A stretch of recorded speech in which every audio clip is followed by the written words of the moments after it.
Howdy. Well, first of all, I wanted to show this. It's a 1975, June 1975 American Rifleman. But that picture, that is John Browning's handmade tool room example of his very first pistol, automatic pistol. And basically it's a toggle lock similar to the way the Luger works, only the toggle's on the front of the frame instead of the rear. And it's just an ingenious design. This article has this magazine has an article about it. You remember when the American Rifleman had cool pictures and cool stories like this? Yeah, before it became a tool for money gathering, shall we say. But this is a book that I first heard about from Othais and May at C&R Arsenal. I'm a Utreon and a Subscribe Star, a supporter of theirs. And what I saw, when you get certain perks, and one of the perks they do is they have these PDFs they send out of things they've got in their library that they think other people might be interested in. And this is one I am very interested in. Now, if you are ever looking for a book, if you looked all over eBay and they don't have it, and maybe you looked in Amazon and they don't have it either, and you're at a wit's end, let me show you a trick. Should I show you this? I mean, if I show you this, you're going to know all my secrets and how I get books from my library. Abe Books. Abe Books is a great source. AbeBooks.com or AbeBooks.co.uk or AbeBooks.it or Abe Books, a lot of different ones. AbeBooks.de.fr. What it is a co-op of bookstores all over the world that basically do a thing where they advertise through Abe Books. I guess they must pay them, a percentage on the sales or something. I don't know exactly how it works, but I know that a whole bunch of used bookstores are in there. And this happens to be from Bingo Used Books in Vancouver, Washington. It's the second one I ordered. The first one, which was a little bit cheaper, was it actually came from Portland, but and it was delivered and never showed up. Our USPS is not what it used to be. Excuse me, my throat is going. This was published in 1918, right after World War I. And it's a discussion of the manufacture of guns and gun parts and stuff like that, and all the other machineries of war.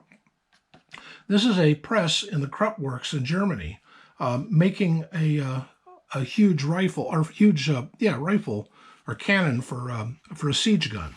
But this is just full of all sorts of, look at this. This is how you spot for the artillery when there isn't a tall building or a mountain around. You throw this thing up and put a poor guy up on that chair. I pity him. But, okay, this is how to do a trench.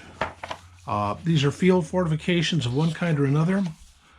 Just all sorts of things. What does this say? Miniature of immense paper shell used as a supplement to the Scientific American. Oh, okay. 42 centimeter shell. This unexploded 42 centimeter shell fell in soft ground near Verdun. So they caught it, I guess. And I mean, it's all about armaments as known in World War I. French mitrailleuse firing at a German airplane, and it's basically they're firing a machine gun straight up. Just wonderful pictures, a lot of photographs, and a lot of drawings and sketches because, that's how they did it back then. But this was the kind of things you'd find in the Scientific American at that time. And the name of it was the Scientific American War Book. Othais had a copy of this, and he thought it's so cool, he had May sit there and scan the whole thing in. I pity May. She had to go through this. So what I did is I went out and bought a copy. Actually, I bought two copies. The post office lost one, and I bought another one. It wasn't that expensive, though the ones that remain for sale with Abe Books are kind of expensive. But if you really want one, they've got it. Or you could talk to C&R Arsenal and be a patron of theirs, and you'd end up getting the PDF, if that's what you want. I happen to be the type who likes to sit down with a book. Oh boy, I'm going to read this tonight.